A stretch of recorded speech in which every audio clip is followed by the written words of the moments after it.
When organizations face poor web performance, challenges building modern applications at scale, or need to reduce operational and development costs, they turn to Fastly. Fastly's distributed edge network means your business can unleash its growth potential without worrying about scaling your infrastructure, whether growth of users, transaction volume, or geographic expansion. Get the speed, security, and edge cloud innovation you need to deliver profitable and engaging experiences. Visit securityweekly.com/Fastly for more information or to speak to an expert. Welcome back, everyone, to Paul's Security Weekly. Access all of the CRA RSAC 2023 coverage at securityweekly.com/RSAC. Make sure you subscribe to the Below the Surface podcast by Eclipsium in partnership with CRA. Myself and Scott Shefferman host this show, and we've had the pleasure of speaking to some amazing guests, including Zeno Kova and Richard Hughes. You can find all of the episodes at eclipsium.com/podcast.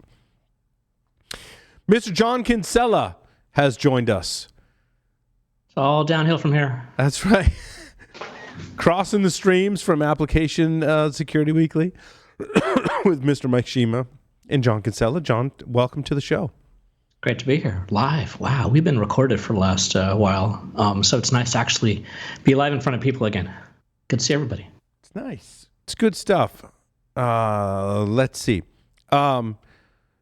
Since you're from Application Security Weekly, I thought this was a good place to start. There's so many C2 frameworks. Like I kind of get enamored with them. I like just checking them out because like they can be as simple as a Go binary, right? Or as complex. And I don't want to downplay this tool called Mythic, or Platform, I should say. But they can be as elaborate as Mythic, which touts itself as a cross-platform post-exploit red teaming framework designed to provide a collaborative and user-friendly interface for its operators. Sounds similar to Cobalt Strike. I don't remember what Cobalt Strike is written in. What language is that written? I don't remember. It was like, but... It's not Go. It's not Go, because Raphael sat down some point many years ago and was like, spun the wheel of programming languages and frameworks, and picked one, and probably whichever one he wanted to at the time. And then the unfortunate side effect is that they're kind of stuck with it, right? For good, bad, or worse, but whatever. It's sort of tough. I mean, it's one of the common jokes between Mike and I on ASW of like, once you start writing something, you don't want to go back and rewrite something in a different language. That changes. Right. It takes time. Increase bugs. So it's like even the malware guys have some pretty good development processes now. So that's no fun. I have to say though, if I were to develop a C2 framework, or really a lot of other applications with different requirements and different purposes, I might choose what Mythic has chosen, which is a web-based front end based on React, Docker containers for the back end, a Golang server that handles the bulk of the web requests via GraphQL APIs and WebSockets. The server then handles connections to the PostgreSQL database and communicates to other Docker containers via RabbitMQ. Easy for you to say. Right? Yeah. It's easy for me to go, I would totally design that, right? I'd need to hire a whole bunch of developers to help me pull that off. But if you had to imagine a really awesome C2 frame, or really a lot of applications today, those are, I mean, John, you and I have had conversations about this, right? About application design in today's world. Those are some pretty awesome choices. I think those are all stuff we've talked about, right? It really is. I mean, I want to get your take on the Docker bit here, but it's really impressive when you think about it. I just said that we know that these guys have really impressive development frameworks, and like as these malware groups start making money, they take that money, they reinvest it, and they go in, they get contractors, and they get architects, and they do all these things. So they've got these full blown, sometimes probably frequently better, CI/CD paths and development process than a major organization, a major enterprise. It's impressive what they do. Mm. I still like Docker as a platform. I think because one, familiarity from myself, like I know where some of the bodies are buried. So when I approach a new project, I'm like, well, I use Docker because like I know this is a pain in the butt, but I've solved this problem before. So do it in Docker. And I can pretty much spin it up wherever I want, not tied to some specific cloud provider. Though I do admit that probably better to spin it up in a cloud infrastructure for a lot of reasons, right? I think it could alleviate some headaches, but of course you're going to inherit new headaches. I think for courseware, kind of interesting. Do I want students spinning up Docker containers on their local workstation or inside a VM? Or, excuse me, are they just going to go to a URL? It's going to happen for them. But there's a lot more engineering that's involved with, I got a lab environment, like go hit this URL and it kind of just magically happens for you. It probably, well, there's a difference between you or I picking where we want to go and deploy our application, right? As application owners, we'd either say, okay, we want to go to the cloud, or we want to take on that stuff and do it in our lab, or in production, whatever have you, on our servers. But I think for some of these guys that are running a C2 setup, they're going to look and see where can they get either cheap resources or someone else's resources. Mm-hmm. So they're sort of their target's like, okay, can we go find an open ECS cluster or a Kubernetes cluster, or pick your poison at Microsoft or Azure, or Microsoft or Google. Mm-hmm. So that has to play into it in some degree. And coming back to what you said, you have to have a stack which is flexible enough to allow you to run in those environments, whichever one it is. And Docker, again, is a nice base for that. Good stuff. I haven't checked out Mythic before. If people are using it and you like it, you don't like it, or whatever the feedback is, I'm just curious. Because I have this, it's a hobbyist thing for me to check out C2 frameworks. It's not a lot of people are using it, obviously, in a professional setting. But I also feel like a lot of people have their own C2 frameworks that they're using internally that they don't release out into the public as well, because it's the secret sauce, as it were. Let's see. I think some of us had this story in common. The PyPi repository temporarily suspends user signups. They basically, things got real for them, and real enough where they had to turn off new user signups, which is not an easy thing. Well, for an open project, they're not shutting down a revenue stream. So in that sense, it was easier for them to make the decision. But still, turning off the service, basically they said the volume of malicious users and malicious projects being created on the index over the weekend outpaced our ability to respond to it in a timely fashion, which I think is the responsible thing to do, but really underscores this problem we have with software supply chain security in today's day and age, where a major package repository basically had to shut down because there was so much malicious stuff happening, which is pretty significant, in my opinion. Yeah, it suggests that they don't have an automated way to detect the malicious packages. They're just having to do it manually. Well, I think if all of the malicious package creators and attackers were to just set some kind of evil bit to indicate that it was a malicious package, right, Sam, we wouldn't have this problem. Well, I'm sure there's a way to solve it with the blockchain, but we haven't got there yet. But I think you underscored the problem. All kidding aside, you underscored the problem.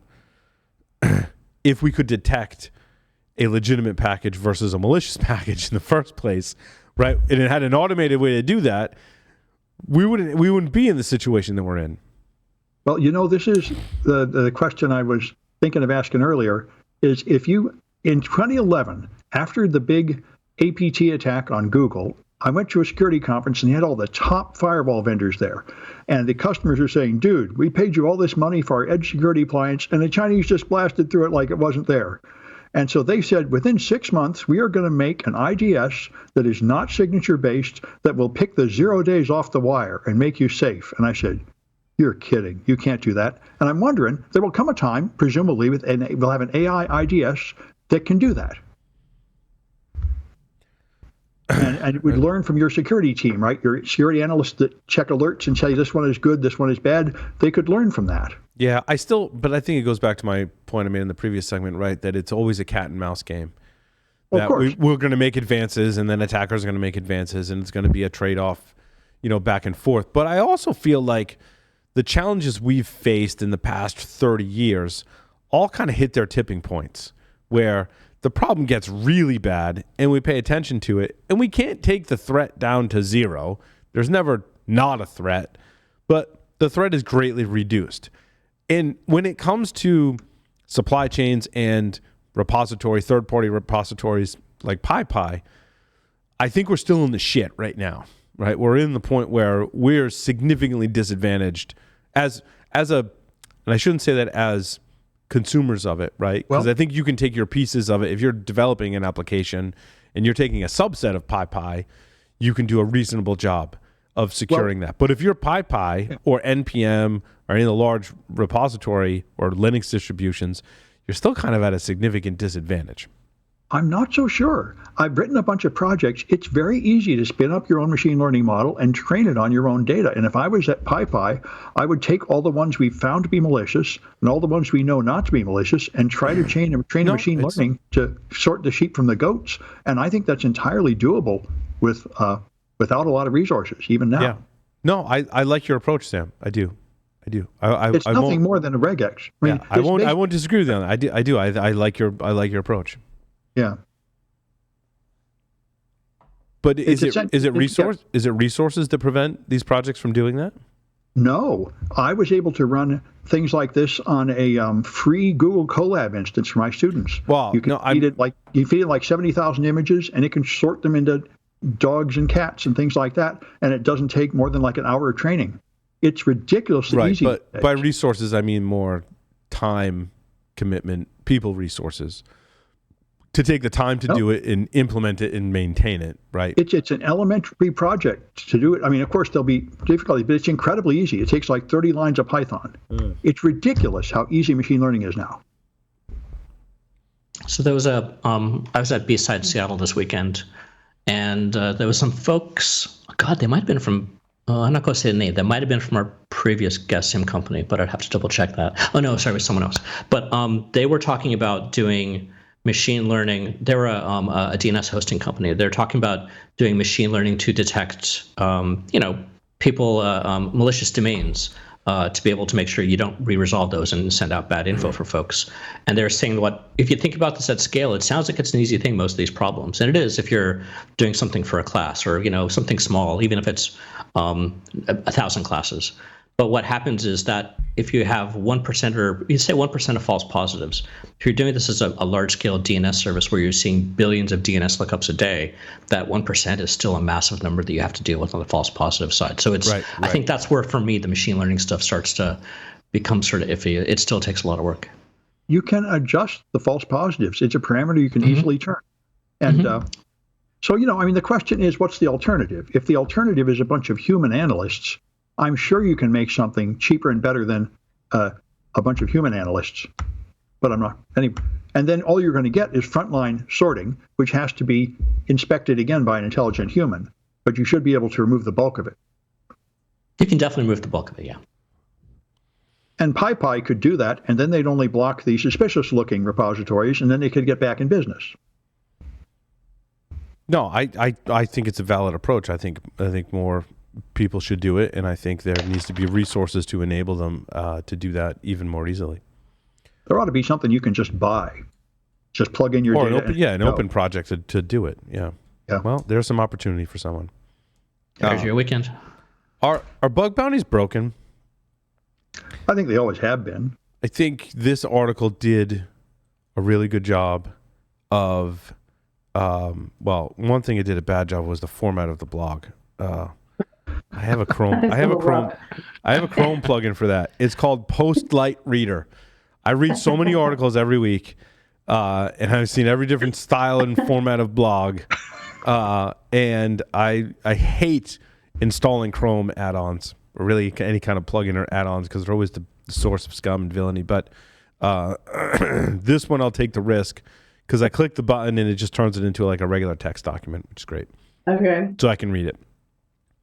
This is a little rough, but I want to go back to the other article, because we kind of passed over that. That was the first time I've seen a byline for Chat GPT. What's that? Really? Did you notice that in the article from the first? Go back to the C2. No, yeah, C2. Yeah, the C2, Did you notice the byline for Chat GPT? No. For the title, Title by Chat GPT for introducing Mythic 3.0. I love it. Right? I was like, that's pretty smooth. This was written entirely by ChatGPT? No, just the title. Just the title. It sounds like just the title, but still, I mean, that's pretty smooth. They're giving credit where credit is due. Mm-hmm. That's cool. So this bug bounty article, it says the story of i915 bug, Chrome OS, and Intel bug bounty programs, and i915 is the graphic subsystem from Intel. It's in quite a few PCs, servers, laptops, kind of thing. However, the first maybe half of it talks about bug bounties, and I thought does a really thorough job. Whether you agree or not, I've been meaning to send this to Casey at Bug Crowd and get his thought. And as I was about to send to him, like, I can't be the first person sending this to him. I'm going to send to him anyway. Like, dude, did you see this? Because he and I have talked about many of the topics in here, both on and off air. But he talks about the basically the double-edged sword that is bug bounties, and I thought did a pretty good job. Now I'm gonna because the most interesting part of it is like where bug bounties fail, as the title alludes to, right? And basically he boils it down to 7 points: insufficient rewards, slower unresponsive communication, lack of transparency, unclear scope, duplicate reports, rejecting a report, and no public recognition. Now I have to say, reading that out loud, the 2 through 7 on that list are problems we have without bug bounties. So if you have a bug bounty and you have problems 2 through 7, slower unresponsive communication, lack of transparency, unclear scope, duplicate reports, rejected report, or no public recognition, you probably don't have a very good bug bounty program. Yeah. Something's gone wrong, right? John's agreeing with me. Yeah. Oh yeah.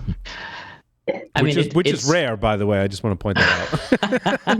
Definitely. The problem with this, right? If you're going to do, I mean, most things security-wise they sound easy at first, but if you're going to do a bug bounty, you have to get standard things management buy into it. We're going to have a budget. We're going to actually admit that we have problems when we find them. We're going to give people credit for these things. I mean, you don't even have to have a bug bounty to do that. That's standard sort of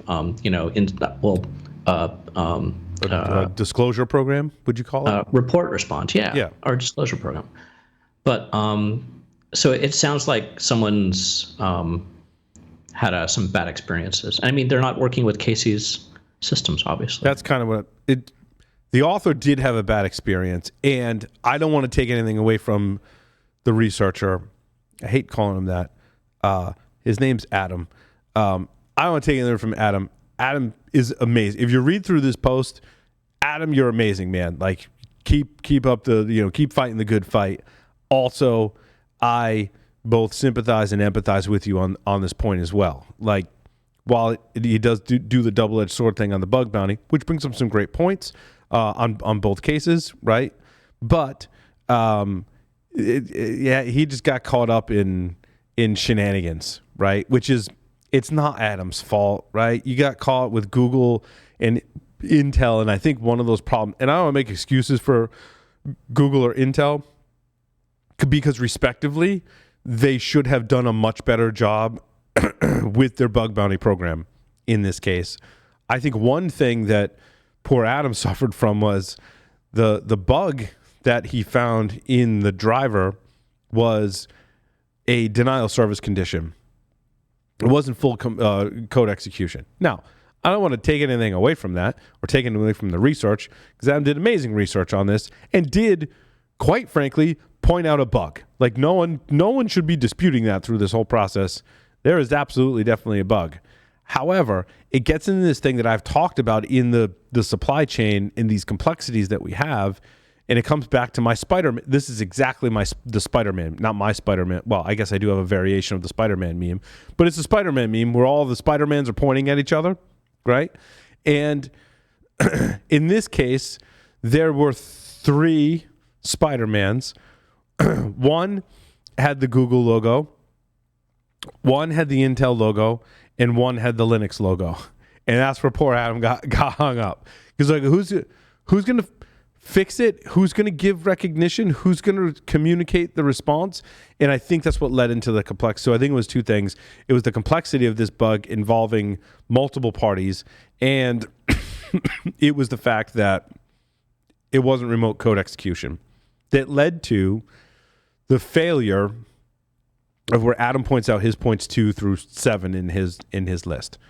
And I'm not saying Adam should have suffered through all that, because he absolutely didn't deserve that, because he pointed out a bug, then people should have just fixed it. I think it was my thing. Like, if we take away all this complexity from bug bounty, someone pointed out a bug, just go fix it. It's as easy as that. And then like tell people that you fixed it and give credit to the person that found it. Like, all this stuff is not that hard. I think everyone, Adam's side, everyone in this involved in the story made things more complicated than they need to be.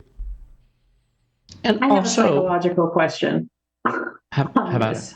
Because as you get to the bottom, and he's listing on April 12th, 2022, you get down to the commit suggested that the bug was found internally by Intel folks, not by me. How many of you think that if it had been shown in the commit that he had been credited, would it have gone this far? maybe not. I don't know. Doing this? They jockeyed him around a little bit, and whether or not they gave him credit was even just one thing on the list. I think he deserved credit for it, but again, when you've got all these parties involved, like who did? Google clearly wasn't the one that fixed it. I mean, they were. I think they were pretty clear in the article going, we're waiting for someone else to fix it, right? So they're the Spider-Man pointing at the other Spider-Man, and the other Spider-Man is Intel that maybe found it independent of Adam, maybe not. But then you've got the kernel maintainers that push the fix, that they do that in prompt from Intel, and then it's got to go to Google. And it's this kind of process and red tape that leaves bugs out there that aren't fixed as quickly as they should be, quite frankly. And so, like, I get the frustration, because I see that all the time in working in firmware and supply chain. I mean, that's just par for the course, right? Because there's so many players involved. I'd like to see a business case analysis of whether bug bounty programs are worth it. I'm pretty skeptical. Opening the floodgates and getting a bunch of random people to send you incoherent messages, 90% of which aren't going to make any sense. Wouldn't it be a whole lot cheaper to just hire somebody on your company to be an app pen tester?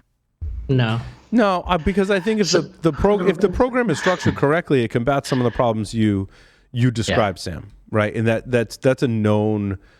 Those are known challenges, and one of the scenarios you mentioned was like if people are just submitting crap. Well, if you're participating in a bug bounty program and you've earned a certain reputation by reporting so many bugs, that kind of eliminates some of the crap. Like, oh, this person has submitted 50 bugs before. Like, there's some validity to that. So it in that nature of kind of maintaining that ranking system gets rid of some of the crap. Because otherwise, if you don't have that or you do it independently, yeah, you might get crap. You need a process for dealing with the crap.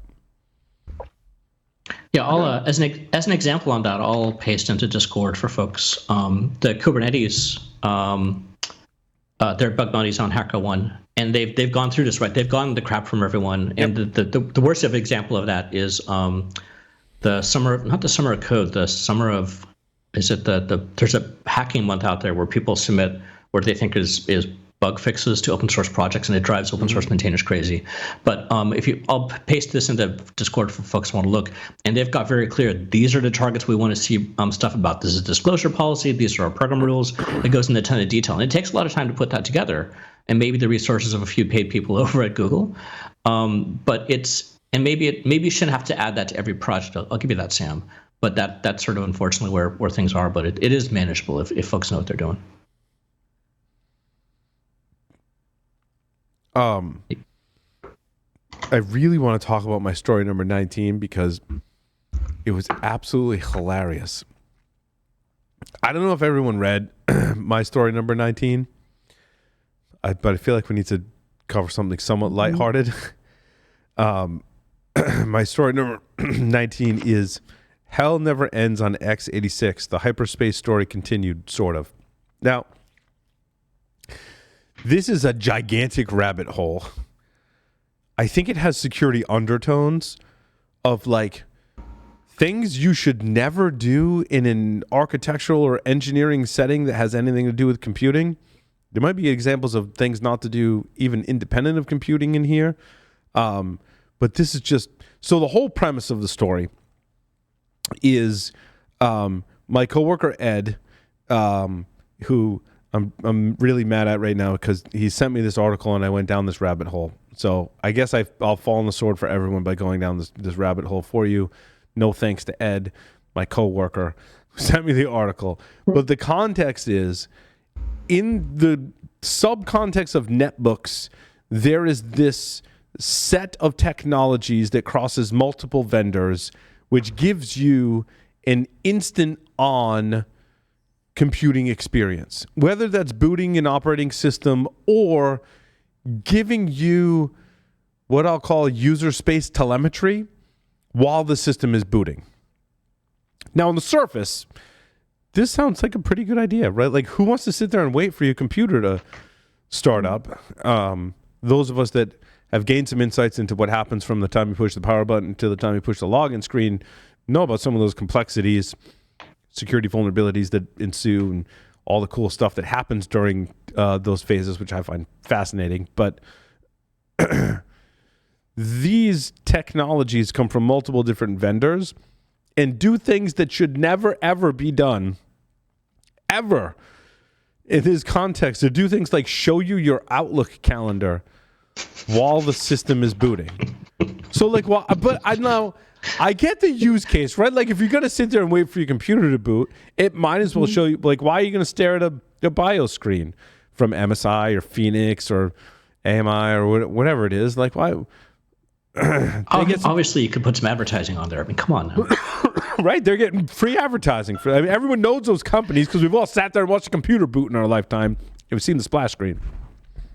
Or you're watching the Linux kernel boot, which is it's really boring to watch boot for even us nerds. But anyway, so these technologies are called hyperspace, quick web, and if you're into the thing like a sub 10-second boot time, I mean, but then it gets horrible. Like, the horrors just keep ensuing. I'm like, I keep reading and I just keep uncovering atrocities in security and technology, things that should just never be spoken about or written about, or God forbid talked about on a podcast, but we're going to talk about them anyway.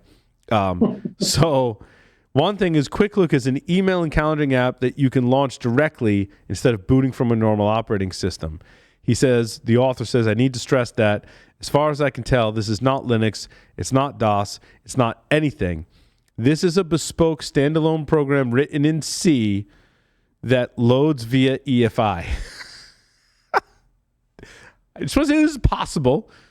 Anyone can write a program that will run in the context of EFI. Typically, that's your bootloader, or some component of your bootloader sequencing loaders that do that, like shim on Linux, for example. That's where you should write code for shim that loads the bootloader. That's a good application. Well, it's somewhat good application of that, but you should not write your own program that loads a calendaring program. Like, that's just, oh my God, it makes my brain hurt.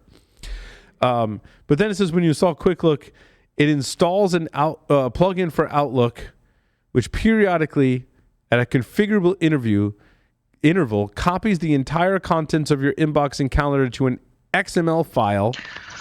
And then if you send an email or edit a calendar event, it writes the XML file. And when you boot into Windows again, it reads the XML file and updates your calendar and sends your email. Think about what I just said. That's the wrong way. It's the wrong way to do that. Oh my God. Boy, it's just a caching server. Yes, you could call it that. So what is so terrible about it? I don't know. So at this point, I was like, I don't even know if I want to keep reading, but I kept reading, and I shouldn't have. So Day Starter is another one of these technologies. Purports to show your calendar while Windows is booting. And okay, so what? They're just replacing the boot splash image like we all did on Windows 98 and XP. No, it steps through your week as it boots, and you can hit keyboard shortcuts to clear it, and the program runs while Windows is booting, like screenshotting your calendar and then showing you the images while your machine's booting. Oh my God, I need a drink. It's just. I think that's great. I think there was this clip of like Steve Jobs screaming at a worker, look, if you could make it boot 5 seconds faster, you multiply that by our 100 million users, and that's like saving 1,000 whole human lives. It just keeps updating the VGA frame buffer to move the progress bar. Day Starter traps the event, throws it away, and instead writes its own content to the frame buffer. I'll polish it off because I saved the best for last. Day Starter runs, and this is a quote from the article, Day Starter runs from goddamn system management mode. Because, I mean, if you need direct access to the frame buffer, you got to run in SMM mode. Please refer to our interview with Jesse Michael, where he talked at length about SMM mode here on the show. He's one of my coworkers at Eclipsium. Not the coworker that sent me this article, by the way. It's a very interesting read, and there's a few articles on, what is this person's, Gravis again. It's like a technical blog. If you want to go down a rabbit hole, you'll regret going down this rabbit hole, but I don't know. It's hurting my head. You might be a stronger person if you make it all the way through. I don't know. Okay, John, I want to get your take. Machines that had 3 power buttons. It does. You're right, Mandy. One of the other things that hurts your brain is that, like, literally, there's more than one. Because, like, do you want to push the power button that shows you your calendar, or you just want to push the regular power button that puts you into Windows? John, what's your take on this? I know you're into this kind of this hurts my head so bad. Where do you start? I mean, anyone who writes an XML parser, almost 100% of the time they fuck it up. Pardon my French, but like it's just never written right, which means you're introducing vulnerabilities right there. This has to be a hack. They probably hate themselves a little bit too. Yeah. And since it's an XML parser, it's going to make your application probably at least twice as big because those things are pigs. The malware writers must love this, right? A binary which you can put in there, and there's no signing going on or signature checking. Yeah, no signature checking. And the social engineering, getting someone to push one of the other buttons, that's got to be really wonderful too. I mean, yeah, this has to be someone's wet dream. And the fact that one of these programs runs in SMM mode is just no, that's not. No. It's not what it was intended for. It's sort of beautiful though. Oh, it is. It's a rabbit hole. Anyway, some good weekend. It's a long weekend coming up. It might be a good thing to. I don't know. Maybe not. No, maybe I'm kind of intrigued by whoever figured out, like the team of people that decided to do this. Kind of intrigued by their weirdness with layering. A plus side, I mean, they're hackers, they're developers, and they've got a hacker mindset, but also they should be flogged publicly. But yeah, but I'm like, there's this other part where they should be beaten and probably burned, but then there's this thing is like, I got to give you credit for kind of working through this. All right, let's go to something a little. Can I just jump in quickly? Yeah, sorry, Aaron, Paul. I wanted to hear about your story number 7, which was also one of Sam's stories, which was the Meta was fined $1.3 billion in order to stop sending European user data to the U.S. We can jump into that just in one second. So hold on, back up, time out. We're going to pause that one. We're going to go to Aaron. Sorry. Love you, man. I just want to know that while Outlook's sort of loading your email, can we not just make it run Doom instead, and we can play Doom on it? Oh, you want to go there? So before we talk about Meta, yes, Well, I think I had two stories about this. One, I don't know if I added this, but someone... So you've got Doom in there, but I've got Doom in there twice. So Doom is definitely a thing in this episode. So one, someone wrote an EFI program that runs Doom, which is awesome. Which means, since it's written in EFI, you can boot directly into Doom, which I think is amazing. Like, why run Doom anywhere? If you can run it directly in UEFI, that means you have a boot option. Like, do I want to boot Windows? Do I want to boot Linux? Or do I want to boot right into Doom? Like, I think that's cool. And they did it, which is awesome. I have coworkers that have dabbled in this area. And so there's an UEFI shell that also runs Doom. We could probably add Doom direct to the boot menu and boot to Doom. I think it's pretty cool. And there's a whole write-up on how this person did it, which is awesome. And this person's a BIOS UEFI engineer, by the way, that wrote this, that I follow. I've got one more quick update. I've got some good news. I think I can find laptops with this these 3 power buttons on eBay for about $80. Yeah, because they're remember the netbooks, right? Oh boy, this is going to be a good weekend. Yes, the netbook craze. So your BIOS can run Doom. Also, my story number 17 also runs Doom. So this dude, I hate not calling the people by name, but oftentimes like their name isn't like prominent in the blog post, but it's the author of Axel OS. So this person, first of all, it's literally at the top of the page, Philip Tennant. It is the first link. Oh yeah, Philip. Thank you, Mandy. Philip, thank you, Philip. Have you still got your boxing gloves on, Mandy? Did you just punch Paul? I gotta put them back on. I don't know how I missed that. I was so excited about the article. So Philip wrote his own operating system. It's his own microkernel and user space. Not a lot of us have. I mean, a lot of computer science students write their own kernel. I don't know about user space. Like user space is a big undertaking. A lot of us will create our own in computer science. Create your own operating system, right? Or kernel at least. So that's like a big undertaking. This is like Philip's hobby side project, which is awesome. But then that's not enough for Philip. Well, so also Philip's Axel OS also runs Doom and a couple other things, which is cool. But they created a Game Boy emulator inside of Philip's own operating system. He created a Game Boy emulator. And also, Philip does an amazing job of describing what's happening once the CPU is initialized and has to go through the boot process.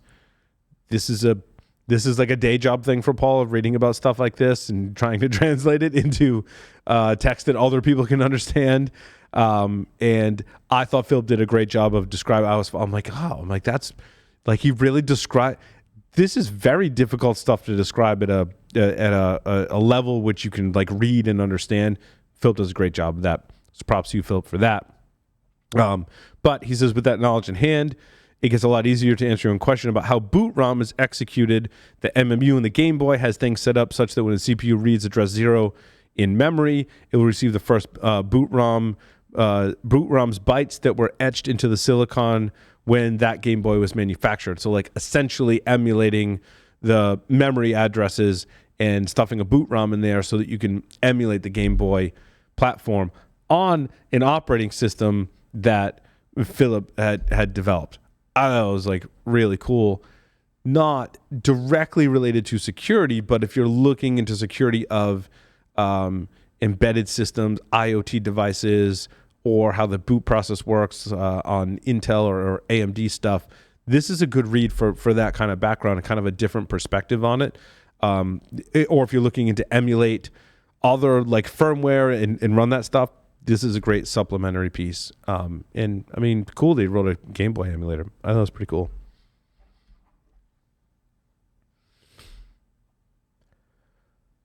All right, so let's go to Meta gets fined $1.3 billion, which this was it's a drop in the bucket, sucka comment. Yeah, I'm happy to sort of weigh in on this one. It's really is something that's never going to go away, is it? No, we had sort of safe harbor, and then we had privacy shield, and of course we have GDPR, which are some of the harshest regulations in the world. At the end of the day, sort of meta flexing and going, oh, look at us. We might have to shut off 27 countries in Europe from Meta or from Facebook. Well, that's never going to happen, is it? I don't know why they just can't keep the data in Europe anyway. But then it sort of opens up that, especially in the UK, the US is one of our biggest partners. And I think when we look at intelligence sharing and technology that UK uses for intelligence sharing, it's probably all American type stuff. So we're really stuck between a rock and a hard place here. Is America's meant to be a friendly company, it's kind of a big company. America's meant to be a friendly country.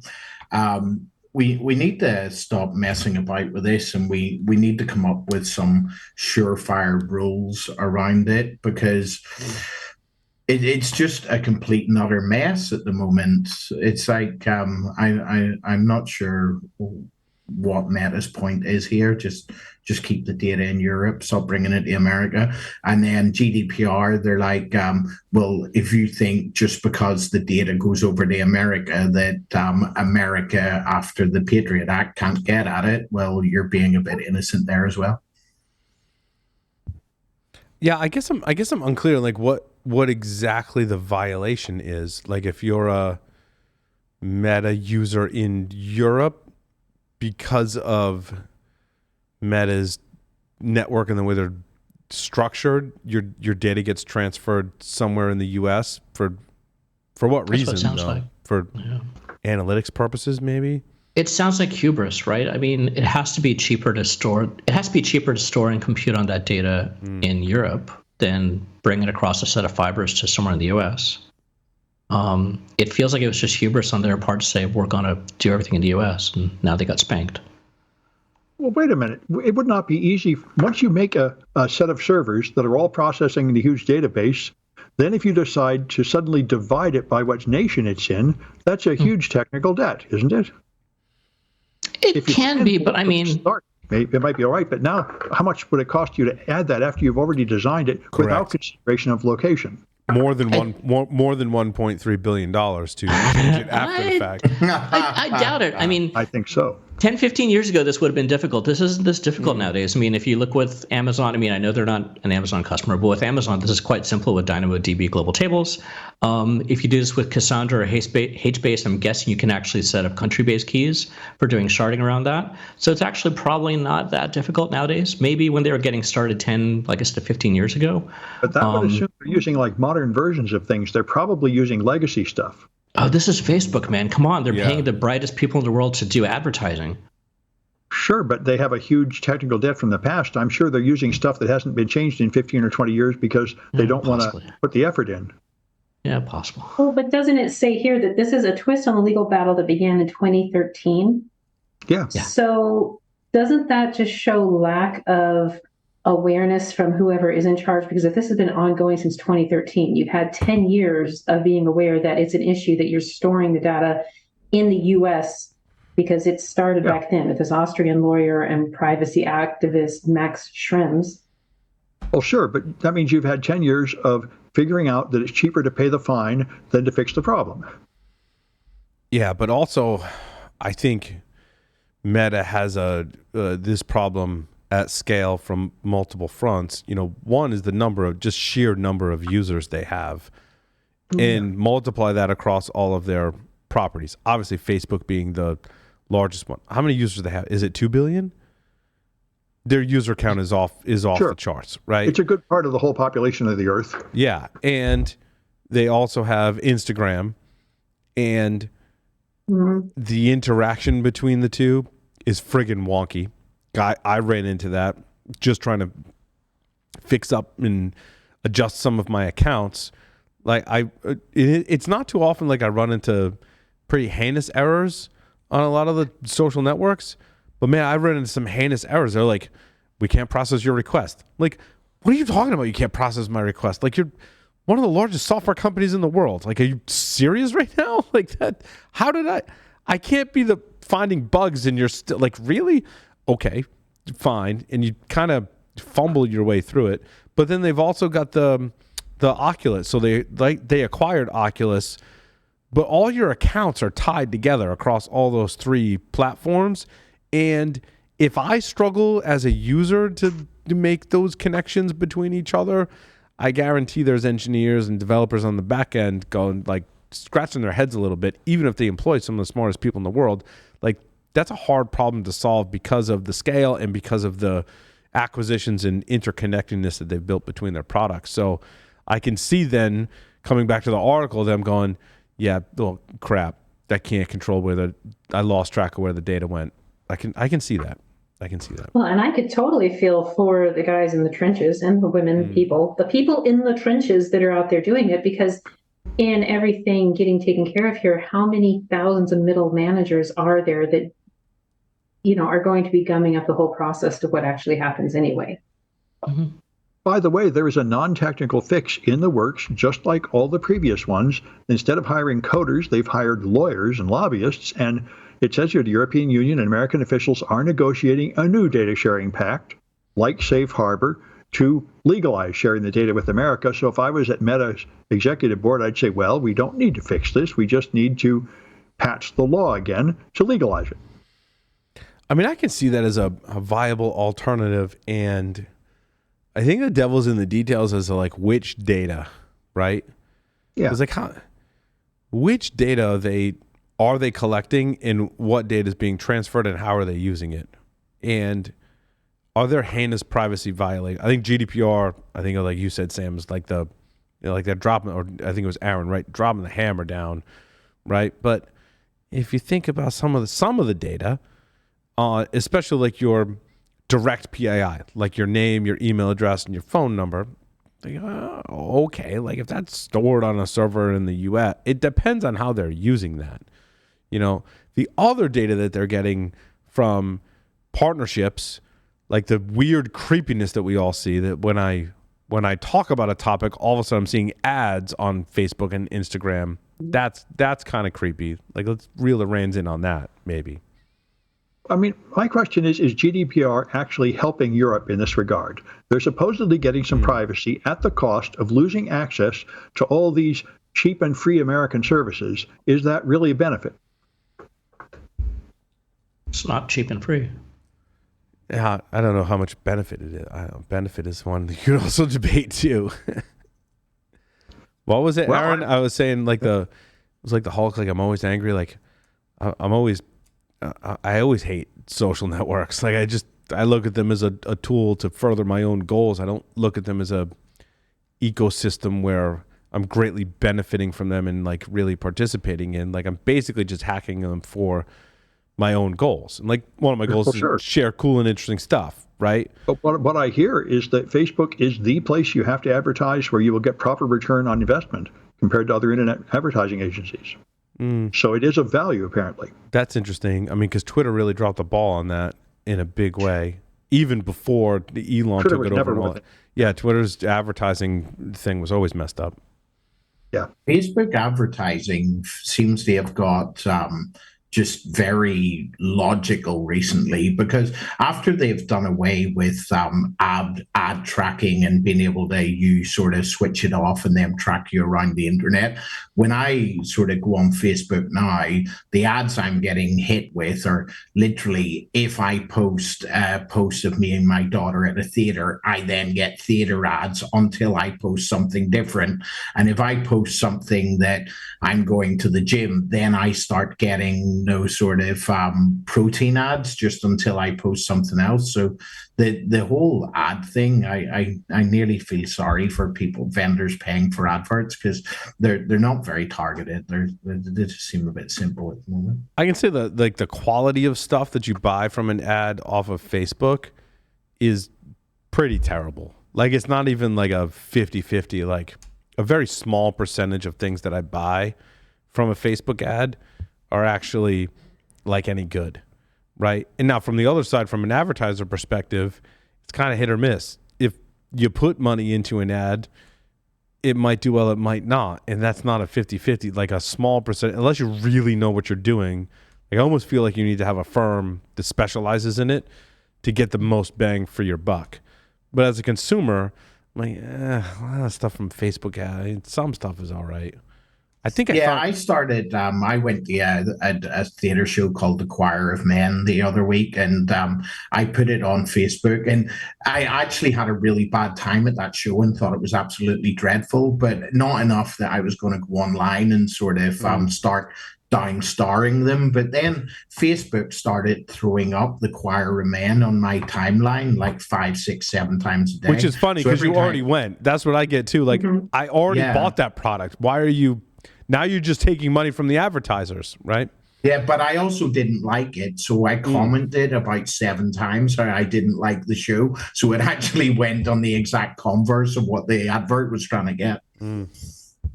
Right. I think I did find my hero. I think I found my proof that it's actually effective, because you're saying like 100% of the stuff that you're buying, you're bought, and half of it you're okay with. No, less than half. I mean, less than half, where now I'm hesitant to what I buy. I think I did find, though, my bracelet, which is from the Hero Project, which I haven't vetted to see, like, they say certain amount of the proceeds go towards funds, charitable donations to get service dogs to veterans who have PTSD. And so I bought one for me and one for my son for his birthday, because I was like, this is a really cool thing. Like, we support the military. I think it's a cool thing, and I think it's actually a really nice bracelet.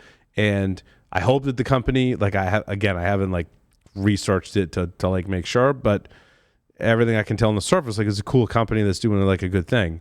So it's one thing I did buy, but like the majority of the other stuff, it's kind of weird. To be fair, have you ever bought anything off a Google ad when you were checking your email?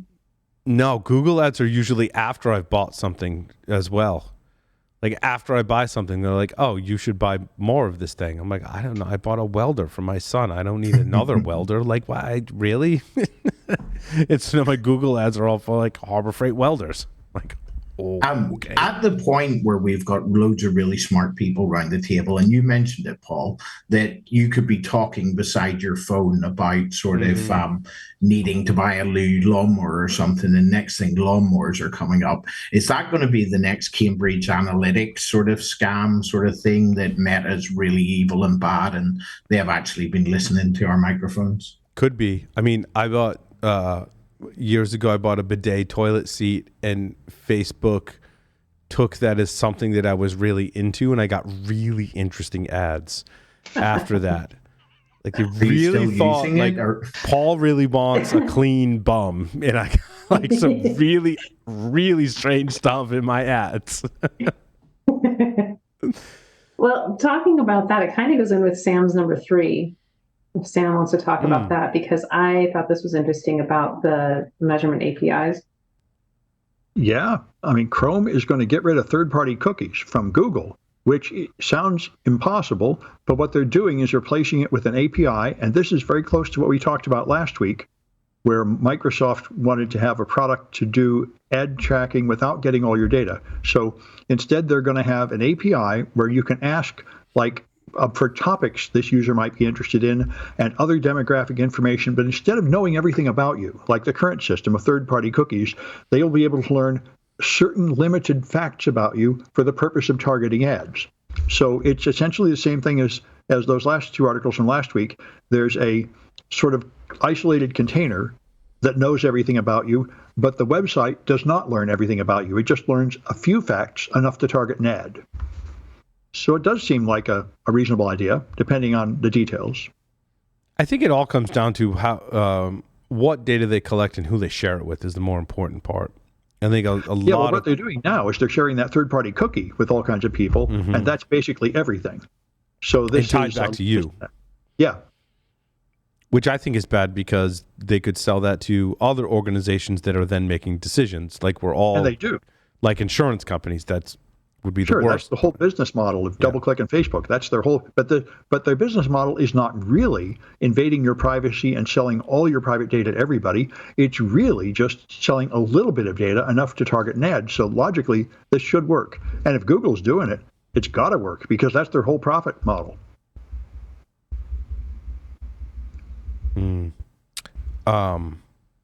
Let's go back to firmware and IoT for a moment. Well, first, the easier one, Cisco fixes critical flaws in small business switches. I like to think that Cisco was listening to the show when, it was last week, and it wasn't last week, week before maybe, I was talking about how there were vulnerabilities in Cisco's small business line of switches, which is not the first time, nor I think the last time that'll happen. But they said that they weren't going to fix this vulnerability because it was in gear that was end of life. And, my statements were like kind of shame on you, Cisco, for doing that, because you got gear you targeted towards small businesses, which do not have the resources to procure all new gear and implement it all the time. They don't have the budget. They don't have the staff. And here you are going, we're not going to fix this vulnerability.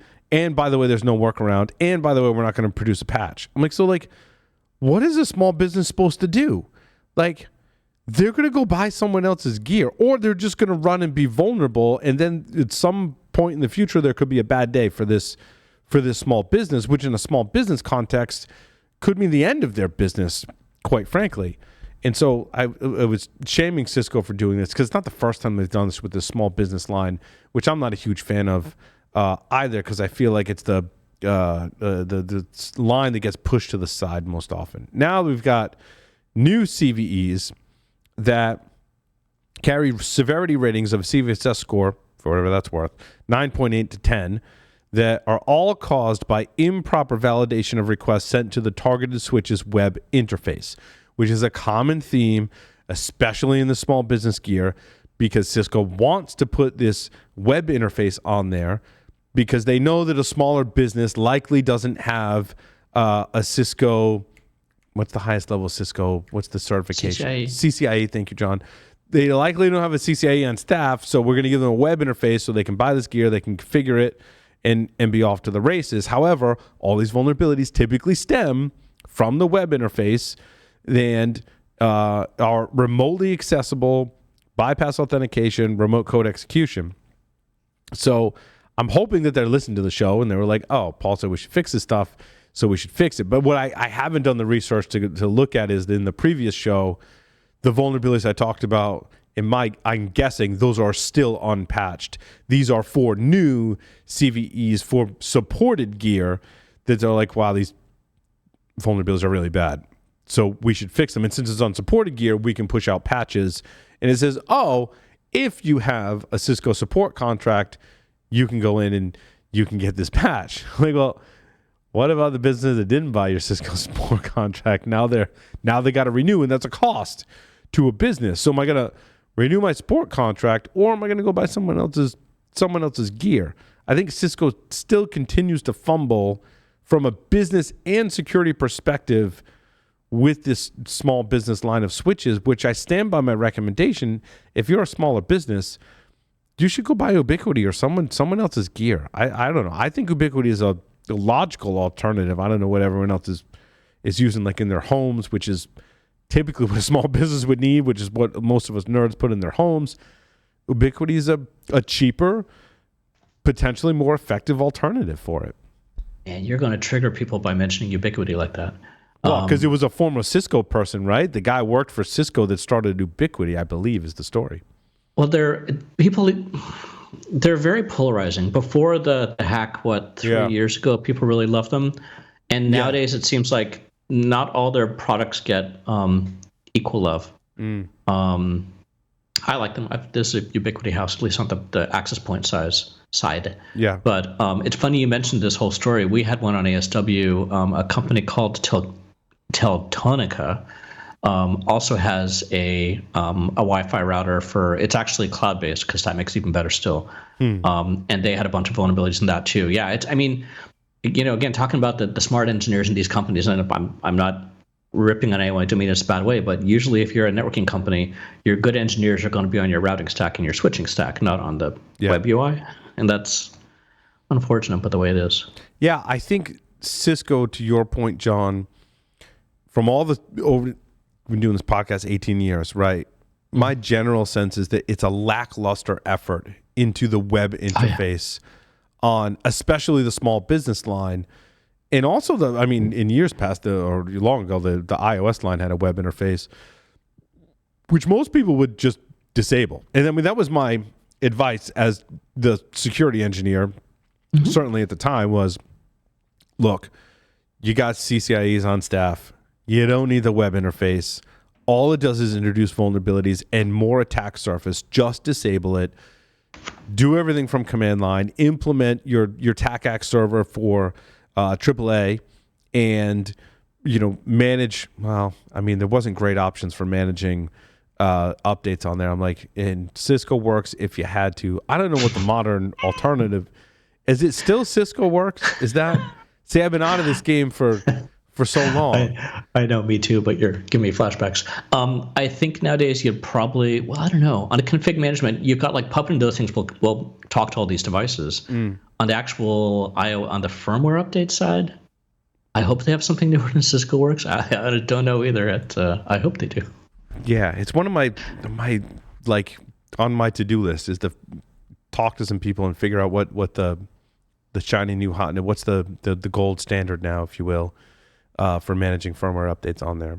I have in my day job, like a vested interest, like if whatever you're using for firmware updates, can I tap into that? Can I help you validate those firmware updates, right? Can I help validate the integrity of those firmware updates? So my experience is outdated. So I think Cisco Works, which by the way was the most ironic name for a product ever. it was terrible. I hate knocking Cisco. I don't want to say Cisco doesn't make anything, worthwhile. That's not true. Obviously, their gear powers most of the internet today, right? So they're not without their wins, certainly, but yeah. You mentioned cloud-based, John. This seemed to be the thing with it was TP-Link routers. They pushed an update. Someone pushed an update. Where is it? Oh yeah. I think it was TP.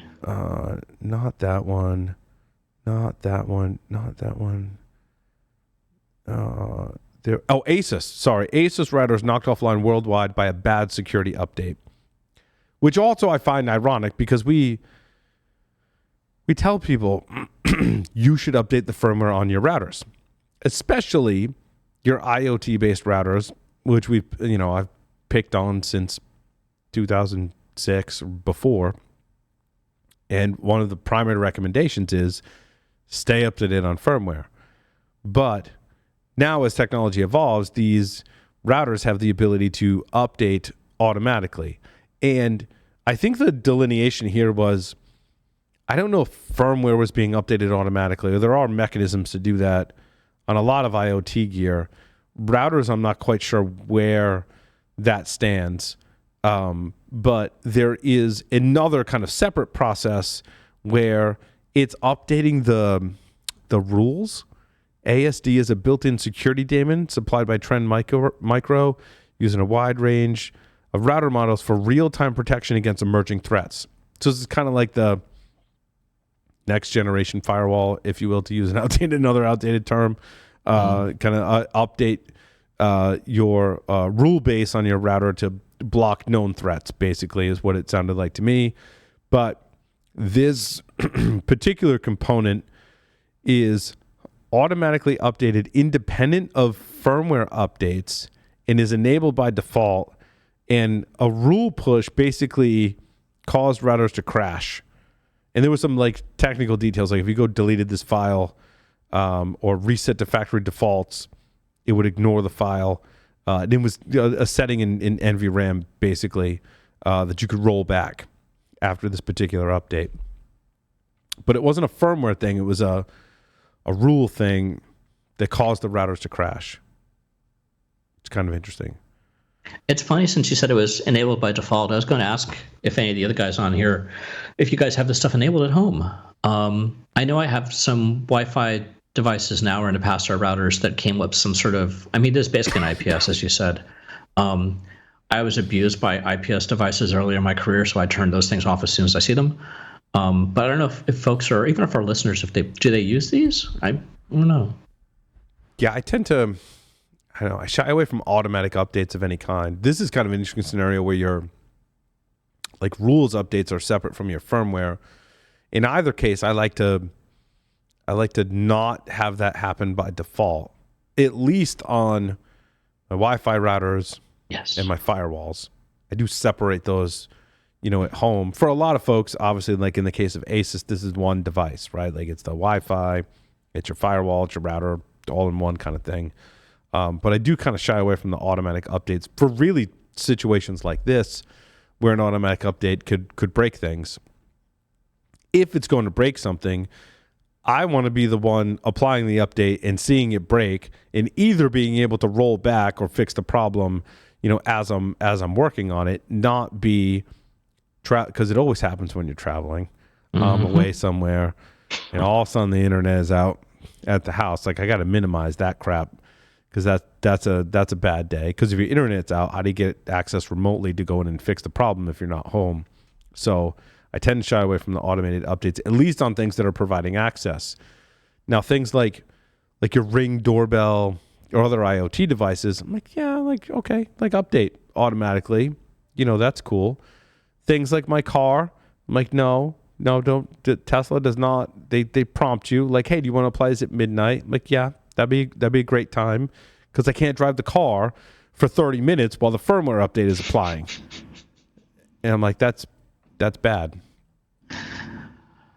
But I do like to be on the latest firmware update on my car, because, I treat my home network the way I would treat a professional network. My wife is a customer of that network. I don't want my customers yelling at me, as you said, particularly when I'm not at home. What's your SLA with your wife, John? Agreed upon? Don't have a trouble ticketing system yet. Yeah. It's honey, I'll get to that very soon. Yeah. But I won't update unless she's not around. And she's like on calls all day, as we all are nowadays, right? So it's, if she's off somewhere on a weekend, that's when I update things. But it's a production network. I know it's interesting. Your home is a production network, which is why I shy away from the automatic updates.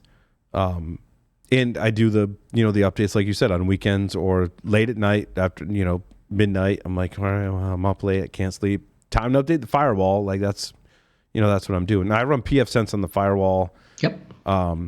And I do the updates manually. As sometimes this is technical debt in its finest.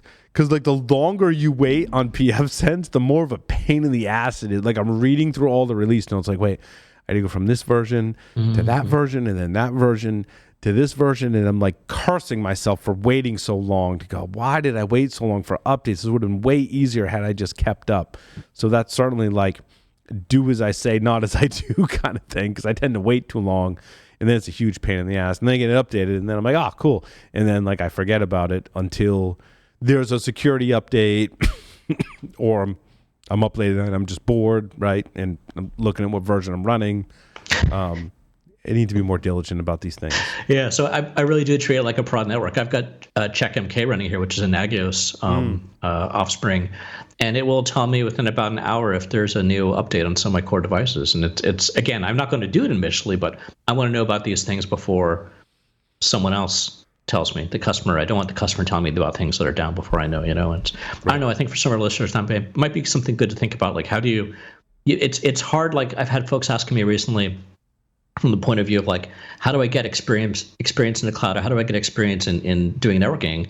Well, you can do it in a lab, or just, hey, put a higher standard on what you do at home, and sort of use that way to do it. Yeah, no, I totally agree, John. I think building a home network in a more elaborate sense than it needs to be is a great proving grounds for not having a lab, but actually, I think the experience comes from maintaining something that's used by other people. Certainly, I see that with applications. I see that with networks and gear like this. And I think it's some of the greatest experience for sure. Speaking of firmware updates, though, how do you validate those updates? My story number 12, malware turns home routers into proxies for Chinese state-sponsored hackers. Now, one of the interesting aspects of this story is that state-sponsored actors aren't so concerned with your particular traffic at your house or your data or whatever. In this case, they are concerned with being able to compromise your devices. What did I say? Attackers they're just using you as a method to create a complex series of proxy servers to mask the origin in their C2 network. So it's not so much the C2 communications that we were talking about before. So it's not the actual payload. It's how does the payload communicate with the rest of either the compromised devices or the main C2 server? How does that communication happen? Well, if it can happen across 3 or 4 different hops in this complex network of compromised routers, it's way harder to trace back, which I think is something I theorized when Larry and I were looking into these wireless routers pretty heavily, like in 2006 and 7, that this kind of thing would happen. And I think we've always seen this. In fact, the article goes into the history of how this has happened, but this is happening today. Checkpoint researchers actually wrote this up. And one of the interesting things, though, that they said in the article is that the implant inside the firmware is firmware agnostic, which is kind of interesting. Like, they wrote it in the most generic way possible. So I think if you could, what I gleaned from that, if you could conceptualize, if I had to write a piece of code that was a proxy server and I had to run on as many devices as possible, let me do that, insert it as a module so it cross-compiles on all these different systems, which is kind of a really interesting feat of engineering in and of itself.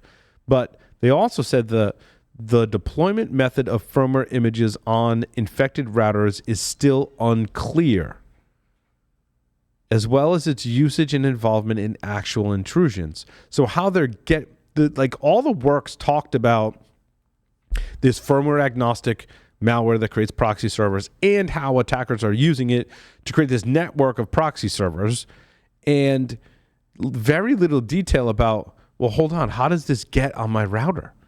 Is this just default password spraying, or am I involved in the supply chain? So when you install a firmware update, because largely that goes unsigned, or the whatever its mechanism is using to sign these updates is not cryptographically sound, is it a supply chain attack on a lot of these devices? And basically everything I read said, like, people don't know, which was the most concerning thing for me as to how this stuff gets on there in the first place. Yeah, it's not good. Yeah, like that kind of keeps me up at night more than anything. Like, I understand the attacker motives and what they're trying to do, but how are they actually compromising these firmware devices? I would imagine if they were doing the default password brute forcing kind of thing, that there'd be some company out there that would pick up on it. Like, there's a whole handful, multiple handfuls of companies that would be like, oh, like, look, I saw people scanning for this, and I can tie it back to these threat actors with this, type of malware. We didn't see that in this particular case, which is somewhat concerning. It makes me, again, this is like where I work, but it takes me back to the supply chain. Is if I were to potentially compromise the supply chain of this firmware, be able to insert the module, which is only being used as a proxy server for all of this stuff, how long would that go undetected, right? Yeah. I'm not advertising my services, but I have to admit it would be sort of fun to work for some of these guys. Yeah, right. And like unpack this particular problem. Oh, I meant the other side and actually work for the other side and put your evil hat on. No interests, I promise, but it would be sort of interesting. It is interesting. I always go to the investigative side, like it's a mystery and I got to figure it out. Which, my kids quickly figure out that when stuff happens like that, Dad's not letting it go. I'm like, Dad's done computer investigations for over 20 years, kids. So, like, someone got into my office and stole a can of liquid death and then threw the can out the basement slider. And I'm like, that just doesn't happen on my own. And when I ask all three of my kids who did, they're like, I don't know. I'm like, I don't accept that as an answer. And they're like, oh, shit. Like, I'm getting to the root cause of this problem, boys. It's happening. Like Columbo. Yeah, except as a parent, you can go, okay, well, everyone's punished until we have some answers here. So no iPads until I get an answer.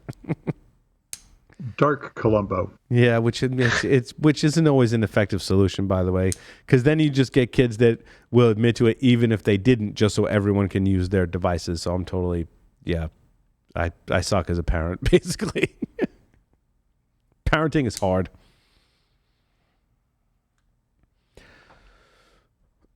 What else we got? Ladies and gentlemen.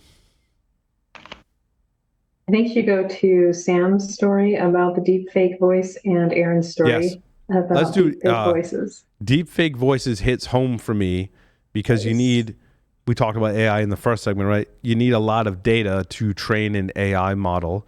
And in this case, that would effectively be able to provide an audio deep fake of someone, and this being podcast episode number 786, you could get a lot of audio of a particular podcast host like myself or Larry. Yeah, but people say they say you only need 15 minutes of data. Really? Some only need 3. Some of them Resemble? I can't remember the name right now. Resemble the researcher, you only need 3. Yeah, well, there's these phonemes. You really only are like 50 different sounds in English. They just need a few examples of you making those sounds. But does it get better? Where's the tipping point where there's the minimum amount of data you need, then there's the optimum amount of data, but then after that point, like it's basically a moot point, or better yet, the more data that you have, the more you can emulate that person in different scenarios. In other words, you could emulate sober Paul and drunk Paul, be able to switch back and forth between the two with enough data. And certainly you have enough data to do that. Who's ever met that sober Paul? He hasn't been on the internet. What's that? Who's ever met sober Paul? He's never talked on the internet. That's right. I was going to say, the next time you call and ask me to wire $700,000, I'm going to check first. And well, not like I just did it last time. Not like I just did it last week. You got to know, you got to understand, is that sober Paul or is that drunk Paul, right? Because if someone's going to ask you for that, they would emulate sober Paul. Maybe not drunk Paul. Or maybe drunk Paul. Who knows? Who would you trust more? I wouldn't trust drunk Paul. Just throwing that out there. I think one of the interesting things here also is, I'm guessing, Sam, those 50 phonemes are to sound convincing to a human. Would that pass like a voice printer or something? That'd be sort of interesting to see. Or, in other words, play the cat versus mouse sort of security game here. As the machine learning gets better, what are the detection systems going to have to get, or I guess not detection, say verification systems going to have to get better to be able to recognize? Or are we going to start having to make like noises of like dogs when we're like verifying ourselves on the phone to our bank? Or how do you get around that? I want to see the verification system where it's like bark like a dog. Yeah. And it knows that it's me because that's the way that I bark like a dog. I would say that would require more data as input to understand that. Also, on a more serious note, I think to fool the AI, the sneakers, my voice is my passport, requires like less data and sophistication than it would be to fool a human. Because we covered a story where banks were being fooled by like not very sophisticated AI ML models that were emulating someone's voice. Like it was not sophisticated at all. And like my take, and I think largely everyone's take on that was, you should not use that as the only verification mechanism. It's okay for one kind of factor of authentication or authorization. It can't be the only thing. You can't forego any other verification methods and just go, oh yeah, like that sounds like Paul. It's fine, totally fine. You can transfer $700,000 to Mandy's bank account, totally fine. No, I think you're absolutely right that computer voice recognition is not remotely good enough. It's been a science fiction idea forever, but it just doesn't work. But the problem is that's what humans use. You answer the phone, and it sounds like somebody, and it doesn't occur to you that it might not be that person. That's why I think this is a really scary attack. You get a phone call, and you have to remember to treat a phone call like an SMS, like you really don't know who's there, even if it sounds like who you think it is. Yeah, but I think well, a lot of us do that already because you got the caller ID, which is one method. You've got the sound of the person's voice. And then you've still got like the conversation that you have. Even a very brief conversation, if any of you on the show were to call me on the phone, I'm not just listening for the sound of your voice. I think subconsciously, as humans, we're all listening for the way that you talk. Is that consistent with the way that person talks? And I think it requires a lot of training for an AI model to go to that level. I'm not saying it's impossible. I think it's totally possible. But I think we use different cues. And I think above and beyond that, we go back to like the text verification. Someone messaged me on Discord and I'm like, who are you? And they're like, I'm so-and-so. And I'm like, so at DEF CON 13, right, which party did we go to and what did the person say while we were in line waiting to get in, right? Like we've got other ways of, if we have to go to that level of verification, we have. And we've all done that with because a lot of our friends are hackers. We've all been down that road as well.